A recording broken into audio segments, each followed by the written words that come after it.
কিংবা রিপাবলিক বাংলা থেকে শুরু করে ভারতের যে সমস্ত মিডিয়া এই ভিডিওগুলো দেখাচ্ছে, আপনার বিভিন্ন টক শোতে এদের নিউজে যেগুলো দেখাচ্ছে, এগুলো প্রত্যেকটা ভিডিও এবং ফুটেজ, এগুলো ভারতের ফুটেজ এবং ভারতের ঘটনা এগুলা।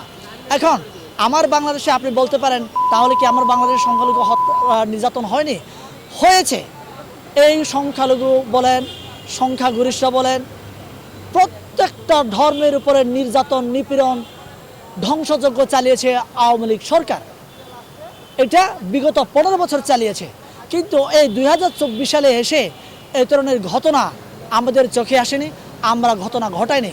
আমি তো স্পষ্টভাবে বলেছি, এই 2024 এসে আমার এই বয়সে আমি কোনো মুসলমানকে মন্দির পাহারা দিতে দেখি নাই, আপনার পেগোডা পাহারা দিতে দেখি নাই। আমি তো বলেছি, ওপেনলি বলেছি, আপনারা মিডিয়ায় দেখিয়েছেন এটা, কারা কারা পাহারা দিয়েছে, কে কে পাহারা দিয়েছে। আমার মুসলমান ভাইয়েরা তো পাহারা দিয়েছে।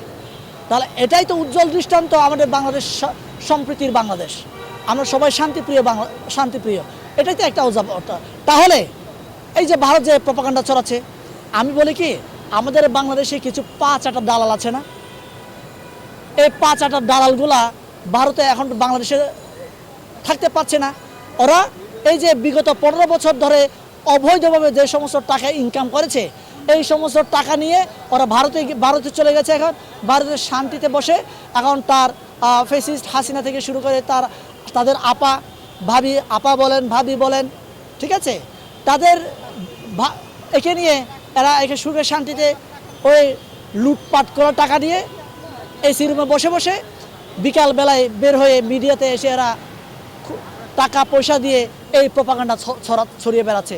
কিন্তু আমি বলবো যে আমার বাংলাদেশে প্রকৃতপক্ষে কোনো সংখ্যালঘু নির্যাতন, নিপীড়ন চলছে না এখন। কিন্তু এখন আপনারা বলবেন হচ্ছে না, তাহলে তো ভিডিও ফুটেজ কয়েকটা আসছে। আরে ভাই, যে হিন্দু কিনা আওয়ামী লীগ করতো, সে হিন্দু আওয়ামী লীগ এমপি হয়ে যদি ক্ষমতা অপব্যবহার করে এই 15 বছর যদি আপনার নির্যাতন, নিপীড়ন চালায়, এখন ক্ষমতায় নেই, ক্ষমতায় চলে যাওয়ার পরে সেখানে আবার সংখ্যালঘু হয়ে যায়। সে তো এমপি হয়ে, সে তো আওয়ামী লীগের লোক হয়ে সে নির্যাতন, নিপীড়ন চালিয়েছে। হিন্দু হয়ে হিন্দুদেরকে নির্যাতন চালিয়েছে, বৌদ্ধ হয়ে বৌদ্ধদেরকে নির্যাতন চালিয়েছে। একজন মুসলমান হয়ে আওয়ামী লীগ হয়ে যদি এক মুসলমানেই মামলা হয়, আইনের আওতায় আসে, তাহলে একজন হিন্দু সে কি আওয়ামী লীগ করার কারণে তাকে আইনের আওতায় আমরা আনতে পারবো না? তাকে যদি আইনের আওতায় আনার পরে সে যদি সংখ্যালঘু সাজে, তাহলে এটা আমাদের করণীয় কি বলেন? আমি বলছি, এই তো সংখ্যালঘু সাজছে,